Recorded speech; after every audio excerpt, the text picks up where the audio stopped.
Сегодня свой профессиональный праздник отмечают сотрудники подразделений вневедомственной охраны Росгвардии.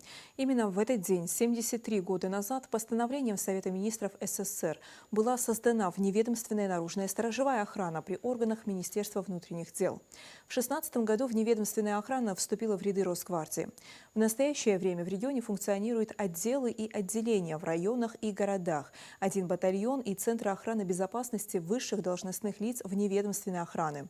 Под надежной защитой росгвардейцев находятся сотни объектов различных форм собственности, в том числе объекты физической охраны, объекты, охраняемые с помощью технических средств охраны, и объекты, подключенные к ПЦН. Это пульт централизованного наблюдения, реагирующий на сигнал «тревога». На охрану объектов постами ежесуточно выставляется свыше 100 сотрудников, которые несут службу почти на десятках постов.